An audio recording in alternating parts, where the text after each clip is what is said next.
السلام علیکم لسنرز، میں ہوں آپ کی ہوسٹ نیلم، اور نیلم آپ کو اپنے چینل میں ویلکم کرتی ہے۔ شروع کرتے ہیں آج کی ویڈیو اللہ کے نام سے جو انتہائی عالی رتبہ اور بہت جلیل القدر ہیں۔ لسنرز، یہ سٹوری ہمارے ساتھ شیئر کیا ہے ملیحہ نے، جو کہ لالہ موسیٰ کی رہائشی ہیں۔ ملیحہ بتاتی ہیں کہ ان کے والدین کی ڈیتھ ہو چکی ہے اور وہ 4 بہنیں جس گھر میں رہتی ہیں وہاں پہ بہت زبردست جنات کا بسیرا ہے۔ ملیحہ کے بھائی بھی نہیں ہیں، اور پہلے ان کے فادر کی ڈیتھ ہوئی تھی اور کچھ عرصے کے بعد ان کی مدر کی بھی ڈیتھ ہو گئی۔ ملیحہ بتاتی ہیں کہ میں اپنی بہنوں سے سب سے چھوٹی ہوں، اور مجھ سے بڑی جو سسٹر ہے میری، ہم دونوں اسکول میں جاتی تھیں، اور جو میری بڑی 2 سسٹرز تھیں وہ دونوں جاب کرتی تھیں۔ میری مدر کی ڈیتھ کے بعد مجھے اتنی سمجھ بوجھ ہو گئی تھی کہ ہر چیز کی تمیز ہو گئی تھی، اچھے اور برے کی۔ ایک دن کیا دیکھتی ہوں کہ میں اسکول سے واپس آئی ہوں اور میں اپنے روم میں آ کر سو گئی ہوں۔ جو مجھ سے بڑی سسٹر ہیں وہ کچن میں جا کر کھانا وغیرہ لانے لگی اور بیٹھ کے کھانے لگی۔ میری اس دن طبیعت بہت زیادہ خراب تھی، میں نے کھانا نہیں کھایا، اور میں نہیں جانتی کہ میری بڑی سسٹر اس کے بعد کھانا کھا کر سو گئی ہیں یا جو بھی ہے۔ جو ہماری 2 بڑی سسٹرز تھیں وہ دونوں جاب کرتی تھیں۔ میری آنکھ کھلی ہے تو میں کیا دیکھتی ہوں، میری بڑی سسٹر جو کہ میرے پاس بیٹھی ہوئی میرے منہ پہ ہاتھ پھیر رہی ہیں اور مجھے کہہ رہی ہیں ملیحہ تم کیسی ہو، تمہاری طبیعت ٹھیک ہے؟ جس پہ میں نے کہا آپ آج اتنی جلدی کیسے آ گئی ہیں؟ اتنے میں باہر دروازہ نوک ہوا ہے اور میں نے اٹھ کر دروازہ کھولا ہے تو میری سسٹر باہر کھڑی ہوئی تھی۔ جب میں نے پلٹ کے روم کی طرف دیکھا تو روم میں کوئی بھی نہیں تھا۔ تب مجھے پہلی دفعہ اندازہ ہوا کہ ہم لوگوں کے گھر میں کوئی جنات کا بسیرا ہے، جو کہ چیز مجھے تنگ کر رہی ہے۔ مجھے خوف سے بہت زیادہ بخار ہو گیا۔ میں نے یہ سارا واقعہ اپنے سسٹر کو بتایا، اور وہ میری بات سن کر خاموش ہو گئی اور کہنے لگی شاید تم کوئی خواب دیکھ رہی تھی، مے بی تمہاری طبیعت خراب تھی اس لیے تمہیں ایسا فیل ہو رہا ہو۔ اگر ایسا کچھ ہوتا تو جو تم سے بڑی ہیں ان کو بھی پتہ لگتا کہ کچھ ایسی چیز ہے۔ خیر انہوں نے میری بات پہ یقین نہیں کیا۔ اب جو واقعہ میں آپ کو سنانے لگی ہوں یہ ہم لوگوں کے ساتھ یہ جو ونٹرز گزری ہیں ان کا واقعہ ہے۔ وہ بتاتی ہیں کہ ہم چاروں بہنیں اپنے روم میں لاک لگا کر سوتی تھیں، کیونکہ ہم لوگوں کا بھائی بھی نہیں تھا۔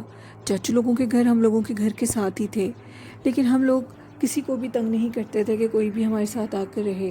ایک دن ہم کیا دیکھتے ہیں کہ ہم لوگوں کے صحن میں بہت زیادہ موومنٹ ہو رہی ہے، کچھ ایسا ویسا ہو رہا ہے کہ جیسے کوئی کام کر رہا ہے، جبکہ ہم چاروں بہنیں اپنے روم میں اندر تھیں اور ہم لوگوں نے ڈور لاک کیا ہوا تھا۔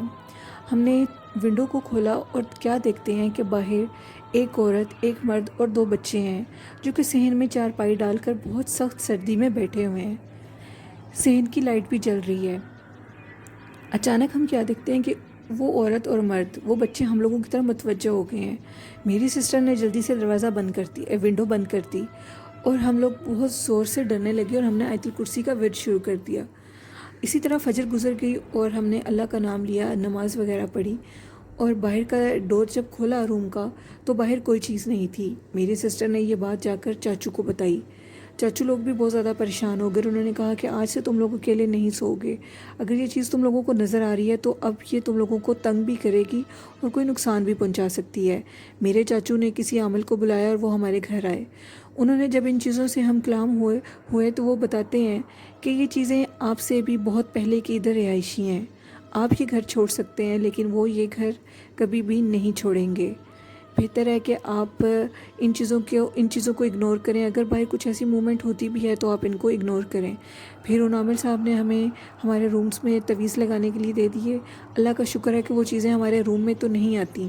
میری بڑی سسٹر بتاتی ہیں جب ان کے والدین حیات تھے اور ہم لوگ جب صحن میں گرمیوں میں چارپائی ڈال کر سوتے تھے تو اوپر چھت سے کوئی ہمیں جھانک کر دیکھتا تھا۔ کبھی یوں لگتا تھا کوئی بکرا ہے جس کا بہت بڑا سر ہے اور وہ نیچے جھانک رہا ہے، اور کبھی کوئی عورت جو کہ بغیر بالوں کے چھت کے اوپر کھڑی ہوئی ہے۔ یہ واقعات کا سلسلہ ان کے ساتھ چلتا رہتا تھا، لیکن اب اللہ کا شکر ہے جب سے ہم نے اپنے روم میں تعویذ لگائے ہیں وہ چیزیں باہر بھی صحن میں بہت کم نظر آتی ہیں، لیکن اب بھی کبھی کبھار ایسے واقعات ہوتے ہیں جن سے ہم ڈر جاتے ہیں۔ اللہ بھی ہم سب کو اپنے حفظ و ایمان میں رکھے۔ تھینک یو ملیحہ، آپ نے ہمارے ساتھ اپنی سٹوری شیئر کی۔ بڑھتے ہیں ایک اور واقعے کی طرف۔ یہ سٹوری ہمارے ساتھ شیئر کی ہے سرگودا سکہ کالونی سے آمنہ نے۔ آمنہ بتاتی ہیں کہ ہم لوگوں کے گھر کی بیک سائڈ پہ ایک بہت بڑا دارا ہے جہاں پہ لوگ اکٹھے ہو کر باتیں کرتے ہیں، اور سکا کالونی سرگودا کا جو ماحول ہے اس جگہ کا وہ بالکل گاؤں کی طرح ہی ہے، آدھا گاؤں ہی سمجھ لیں اس جگہ کو۔ اور وہاں پہ لوگ اکٹھے ہو کر شام کے ٹائم باتیں بھی کرتے ہیں۔ بہت بڑا صحن ہے اور اس صحن کے اندر ایک بہت بڑا درخت لگا ہوا ہے جو کہ بہت پرانا پیپل کا درخت ہے۔ وہ آمنہ بتاتی ہیں کہ میرے دادا ابو نے ہمیں یہ کہانی سنائی ہے۔ دادا ابو بتاتے ہیں کہ یہ جو درخت ہے، اس درخت کے اوپر بہت عرصہ پہلے جب میرے دادا ابو چھوٹے ہوتے تھے، ایک الو آ کر بیٹھتا تھا۔ الو بہت زیادہ خوفناک تھا اور جب بھی وہ آ کر بیٹھتا تھا وہ بولتا نہیں تھا، بالکل خاموش ہو جاتا تھا۔ ہم لوگ رات کے ٹائم جب ادھر کھیل رہے ہوتے تھے درخت کے نیچے تو الو کی آنکھیں جلنے لگتی تھیں۔ کچھ لوگوں نے کہا کہ کسی نے جادو کر کر اس الو کو ادھر بھیجا ہے، لیکن یہ ساری باتیں بالکل غلط نکلیں۔ ایک دن کیا ہوا، گرمیوں کا موسم تھا، میرے دادا ابو جوان ہو چکے تھے اور میرے دادا ابو اپنے کچھ دوستوں کے ساتھ اسی درخت کے نیچے چارپائیاں ڈال کر سو رہے تھے کہ اچانک ان کے ایک دوست کی آنکھ کھلی۔ ان کا دوست کیا دیکھتا ہے کہ وہی الو جو کہ انسان کی آواز میں باتیں کر رہا ہے، نہ جانے کس کے ساتھ باتیں کر رہا ہے، وہ چیز نظر نہیں آ رہی۔ اچانک اس الو نے ایک انسان کا روپ لے لیا ہے، ایک لڑکے کا روپ، اور وہ درخت کی ٹہنی کے اوپر بیٹھا دادا ابو کے دوست کو آوازیں لگا رہا ہے۔ جیسے ہی ان کی آنکھ کھلی تو وہ دیکھ کر حیران ہو گئے کہ اس کو میرے نام کا کیسے پتہ لگا ہے۔ انہوں نے جلدی سے اپنے باقی دوستوں کو جگایا۔ جیسے ہی باقی دوست اٹھے تو انہوں نے بھی اس لڑکے کو دیکھا۔ وہ لڑکا سر سے بالکل گنجا تھا اور بہت زیادہ خوفناک تھا۔ اب انہیں یہ چیز دیکھنی تھی تو یہ لوگ ادھر سے بھاگ گئے اور اتنے زوروں سے بھاگے کہ یہ لوگ ڈرنے لگے اور اپنے اپنے گھر میں جا کر سب کو انہوں نے جا کر یہ واقعہ بتایا۔ اب وہ جگہ جن کی تھی ان کے ساتھ دادا ابو نے جب بات کی تو انہوں نے بتایا کہ یہاں پر اس درخت کے اوپر بہت پرانا ایک جن رہتا ہے جو کہ اکثر لوگوں کو تنگ بھی کرتا ہے۔ آپ کے بیٹوں نے اور ان کے دوستوں نے ادھر چارپائیاں ڈالی اس لیے وہ ان کے سامنے آ گیا ہے، بہتر ہے کہ آج کے بعد یہ ایسا کام نہ کریں۔ اس کے بعد جب بھی دادا ابو اور ان کے دوست اس درخت کے پاس سے گزرتے تو وہ بہت زیادہ ڈرتے۔ کچھ لوگوں کو تو وہ چیز آوازیں بھی لگاتی تھی۔ اب وہ جو جن تھا وہ بہت زیادہ لوگوں کو تنگ کرنے لگا اور یہ چیز لوگوں کے لیے پریشانی کا باعث بنا، کیونکہ وہ جگہ کافی بڑی تھی اور لوگ گرمی کے موسم میں وہاں آ کر بیٹھتے تھے اور عموماً سردیوں میں بھی آگ لگا کر درخت کے نیچے ضرور بیٹھتے تھے سارے۔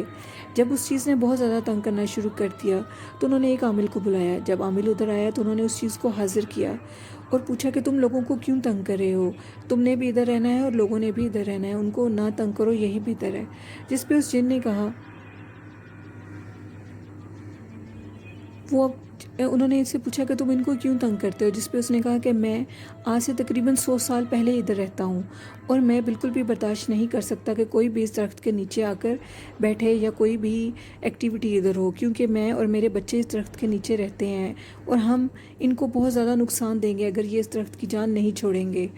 پھر انہوں نے وہ جو عامل آئے تھے انہوں نے اس جگہ کو ایک حصار میں لا کر بالکل مطلب کہ اس چیز کو انہوں نے یہ کہہ دیا ان کو کہ تم لوگ ادھر نہیں آؤ گے اور نہ ہی یہ چیز تم لوگوں کو اس حصار کے باہر تنگ کرے گی۔ پھر ان لوگوں نے اس درخت کے نیچے بیٹھنا چھوڑ دیا اور اسی گراؤنڈ میں ایک اور درخت لگایا اور ادھر جب وہ درخت بڑا ہوا تو سارے اس کے سائے کے نیچے بیٹھتے تھے اور لوگ وہاں پہ اٹھتے بیٹھتے تھے، لیکن اس درخت کی طرف کوئی بھی نہیں جاتا تھا۔ اگر کوئی غلطی سے بھی اس درخت کے نیچے جاتا تھا تو اس کی ٹانگ یا بازو ٹوٹ جاتی تھی۔ وہ چیز بہت زیادہ خوفناک تھی اور الو کے روپ میں وہاں واضح ہوتی تھی اور الو کے روپ میں ہی وہ چیز وہاں پہ رہتی تھی۔ اگر کوئی درخت کے نیچے جاتا تھا تو وہ الو ایک لڑکے کا روپ لے کر سب کو تنگ کرتا تھا اور اونچی اونچی آوازیں لگاتا تھا۔ تھینک یو آمنہ، آپ نے اپنی سٹوری ہمارے ساتھ شیئر کی۔ لسنرز، ایک سٹوری ہمارے ساتھ شیئر کی عدیل نے، جو کہ جڑا والے کے رہائشی ہیں۔ عدیل بتاتے ہیں کہ ان کی پھپھو کی ڈیتھ ہوئے کافی سال گزر چکے تھے۔ ان کے والد صاحب جب بھی چارپائی پہ سوتے تھے تو ان کو عجیب و غریب آوازیں آتی تھیں۔ بعض دفعہ ان کو ایک عورت چارپائی کے اوپر یا چارپائی کے پاس کھڑے ہوئے نظر آتی تھی اور وہ بہت زیادہ اس چیز کو دیکھ کے ڈر جاتے تھے، لیکن وہ بہت زیادہ عبادت گزار تھے اور وہ اللہ کا نام اور تسبیح وغیرہ کرتے تھے، تو وہ چیز ان کو ڈراتی تو تھی لیکن نقصان نہیں دیتی تھی۔ اب یہ واقعہ ان کے ساتھ مہینے میں 2 سے 3 دفعہ ہونے لگا۔ ایک دن عدیل بتاتے ہیں کہ میرے والد صاحب سو رہے تھے، ان کو اپنے چارپائی کے نیچے سے اپنی بہن کی آوازیں آنی شروع ہو گئیں، اور اس سسٹر کی جن کو فوت ہوئے کافی عرصہ گزر چکا تھا۔ میرے ابو نے جب نیچے سے دیکھا تو وہ کیا دیکھتے ہیں، جو ان کی بہن فوت ہو چکی ہے وہ ان کی چارپائی کے نیچے ہے، اور چارپائی سے نکل کر ان کے پاس آ کر چارپائی پہ بیٹھ گئی ہیں۔ انہوں نے جب یہ چیز دیکھی تو وہ بہت زیادہ ڈر گئے۔ انہوں نے کہا تم کون ہو؟ انہوں نے وہ جو بھی چیز تھی انہوں نے ان کی بات کا جواب نہیں دیا، اور ان کو دیکھ کر ہنستی رہی۔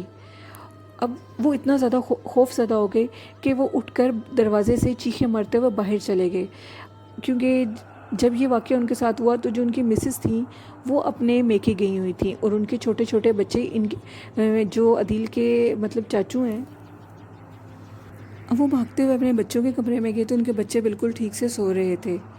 یہ چیز بہت زیادہ خوفناک تھی۔ اگلے ہی دن عدیل بتاتے ہیں کہ ان کو فالج کا اٹیک ہوا، اور ان کی رائٹ سائڈ پہ فالج پڑا اور ان کی زبان بھی بند ہو گئی۔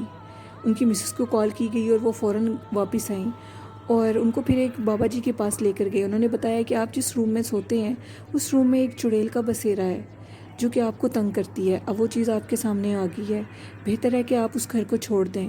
اگر آپ اس گھر کو نہیں چھوڑیں گے تو وہ جان کا بھی خطرہ دے سکتی ہیں۔ عدیل بتاتے ہیں کہ پھر انہوں نے اس گھر کو چھوڑ دیا، اور اس کے بعد ان کی طبیعت کافی ٹھیک ہو گئی، اور اللہ کا شکر ہے کہ وہ بالکل ٹھیک ہیں۔ اس طرح یہ سٹوریز تھیں آج کی، اور ہم سب کو چاہیے ہم کوئی بھی گھر لیں تو ایک دفعہ ضرور اس میں قرآن پاک کی تلاوت کروائیں، اور میلاد وغیرہ کرانا چاہیے۔ اگر کوئی ایسی چیز ہے بھی صحیح تو وہ چلی جاتی ہیں، اگر نہ بھی جائیں تو ہمیں اپنے بارے میں ضرور بتا دیتی ہیں کہ ہم اس گھر کی جان چھوڑ دیں یا ادھر سے چلے جائیں۔ یہ چیزیں بہت زیادہ خوفناک ہوتی ہیں۔ لسنرز، ان سے بچ کے رہنا چاہیے، ہر ٹائم وضو میں رہیں، اور آیت الکرسی درود شریف کا ورد کرتے رہا کریں، اپنے آپ کو ایک حصار میں رکھا کریں، اور اپنے ماں باپ کا بہت سا خیال رکھا کریں۔ یہ بہت پیاری چیزیں ہیں، ان کی قدر کریں اور ان کا خیال کریں۔ ہمارے چینل کو زیادہ سے زیادہ سبسکرائب کیجیے اور لائک کیجیے اور شیئر کیجیے۔ اسی کے ساتھ اپنی ہوسٹ نیلم کو اجازت دیجیے، دعاؤں میں یاد رکھیے گا۔ اللہ حافظ، اللہ نگہبان۔